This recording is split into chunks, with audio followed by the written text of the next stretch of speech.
ஒரு காலத்தில் ஒரு உயரமான மலையின் அருகே பசுமையான காட்டில் பல விலங்குகள் வசித்து வந்தன. ஸ்மார்ட்டான புத்திசாலி மான் ஒன்று தன் 2 குட்டிகளுடன் வசித்து வந்தது. காலையில் கண்ட கனவு மனதை உறுத்த தன் குட்டிகளுடன் காட்டில் புற்களை மேய சென்றது. புற்களை மேய்ந்த மான் குட்டிகள் பேசின. அண்ணா, நாம் ஒளிந்து விளையாடுவோமா ப்ளீஸ் அண்ணா? இன்னைக்கு ஏன் அம்மா கனவுலகிலே இருக்கிறார்கள் என தெரியவில்லையே. சரிடா தம்பி, வா விளையாடுவோம். இருவரும் ஓடி ஒளிந்து விளையாட கிளம்பின. காலை கண்ட கனவு மீண்டும் மனதில் காட்சிகளாக தோன்றின. பறவைகள் விளையாடிக் கொண்டும் தானியங்களை கொத்தி தின்று கொண்டிருக்கும் பொழுது மானை வேட்டையாடி தூக்கிச் சென்ற புலியும் பின் சிறிது நேரத்திலே கரடி ஒன்று மானை இழுத்து சென்ற கனவின் காட்சியும் மனதில் தோன்றி மறைந்தன. திடுக்கிட்ட மான் தன் குட்டிகளை காணாது திகைத்தது. பயத்துடன் அவைகளை தேடி ஓடியது. சிறிது நேரத்திலே தன் ஒரு குட்டியை கண்ட மான், உன் தம்பி எங்கே? அதுதாம்மா தெரியவில்லை. எங்கேயோ தேட முடியாத இடத்திலே ஒளிந்து கொண்டிருக்கிறான் என நினைக்கிறேன். நாம் இருவரும் தம்பியை தேடி கண்டுபிடிப்போம். வாருங்கள் அம்மா. இருவரும் மேலும் தேடி ஓடினர். அவர்கள் கண்ணில் ஒரு குகை தென்பட அதற்குள் இருவரும் நுழைந்தனர். இது புலியின் குகை, இங்கு ஏன் நீ வந்தாய்? அப்போது புலி வரும் சப்தம் கேட்க குட்டிகள் பயந்து நடுங்கின.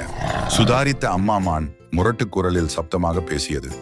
குகைக்கு அருகில் வந்த புலி, உள்ளே ஏதோ சப்தம் கேட்கிறது, யாராக இருக்கும் என யோசித்த போது, டேய், எதுக்குடா பசிக்குதுன்னு கத்துறே? புலி இப்போது வந்துவிடும். அதை அடித்து உனக்கு சாப்பிட கொடுக்கிறேன், கொஞ்சம் பொறு. நம்மளையே அடித்து தன் குட்டிக்கு சாப்பிட கொடுக்கிறேன் என சொல்கிறானே. நம்மை விட வலிமையான எவனோ ஒருவன் நமக்காக குகையினுள் காத்திருக்கிறான். நாம் ஓடிவிடுவோம், அதுதான் நமக்கு நல்லது. புலி திரும்பி கூட பார்க்காமல் காட்டினுள் ஓடியது. அப்போது எதிரே வந்த நரி, என்ன புலியாரே, வாலில் தீப்பிடித்தது போல் ஏன் இவ்வளவு பயந்து ஓடுகிறீர்கள்? ப்ளீஸ் கொஞ்சம் நில்லுங்கள் சார். நரியிடம் நடந்ததை விவரித்தது புலி. காட்டின் சின்ன ராஜா நீங்கள் என்பதை மறந்து விடாதீர்கள். உங்களுடன் நான் வருகிறேன். குகையினுள் சென்று 2இல் 1 பார்த்து விடுவோம். வாருங்கள். நீ வருவாய், இருப்பாய், நான் இருப்பேனா? புலிதான் அவர்களது இரவு உணவு. எனவேதான் நீ தைரியமாக வருகிறாய். உனக்கென்ன? நீ தந்திரமாக ஓடினாலும் ஓடிவிடுவாய். நான் தான் மாட்டிக்கொள்வேன். என் மேல் உங்களுக்கு நம்பிக்கை இல்லை. நம் இருவரது வாளையும் ஒன்றுடன் ஒன்றாக கயிற்றால் கட்டிக்கொள்வோம்.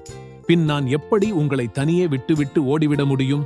அப்போது அங்கே வந்த கரடி இருவரது வாளையும் ஒன்றுடன் ஒன்றாக கயிற்றால் கட்டியது. தைரியமான புலி நரியுடன் சேர்ந்து குகையை நோக்கி நடந்தது. குகையை நோக்கி யாரோ ஓடி வரும் சப்தத்தை கேட்ட மான் குகைக்கு வெளியே சென்று பார்த்தது. புலியும் நரியும் சேர்ந்து வருவதைக் கண்டு குகையினில் சென்றது. என்ன செய்யலாம் என ஒரு கணம் நினைத்த மான் குட்டிகளிடம் பேசியது. குகையை நெருங்கிய புலி தயங்க நரியோ புலியை குகைக்குள் இழுத்தது. புலி உள்ளே வர மறுக்க உள்ளே யாரோ பேசும் சப்தம் கேட்டு உற்று கவனித்தது. என் அன்பு செல்லங்களே, என் சொல்படி கேட்கும் உங்கள் நரி மாமா உங்களுக்காக ஒரு புலியை கட்டி இழுத்து வந்து கொண்டிருக்கிறார். இன்றிரவு உங்களுக்கு நல்ல விருந்துதான். புலியின் மொத்த கோபமும் நரியின் மீது திரும்பியது. நரியோ உள்ளே இருப்பது யார்? நம்மை புலியிடம் வசமாக மாட்டி விட்டுடானே என திடுக்கிட்டது. நரியும் இவர்களது ஆளா? அரக்கனுக்கு உறவினராய்வன்? இது தெரியாமல் ஏமாற தெரிந்தேனே என உயிருக்கு பயந்த புலி காட்டினுள் ஓட புலியின் வாளுடன் கட்டப்பட்ட நரியோ முட்புதரில் இழுத்துச் செல்லப்பட முட்கள் அதன் உடலில் குத்த என்ன நடக்கிறது என தெரியாமல் நடுங்கியது நரி. மான் குட்டிகளுடன் தன் இருப்பிடத்திற்கு சென்றது. Hello, if you like it, please subscribe. புதிய கதைகள் உங்களை வந்தடைய பெல் பட்டனை அழுத்துங்கள். Thanks for your subscription, likes, comments and share. Thank you for watching Surya eHub.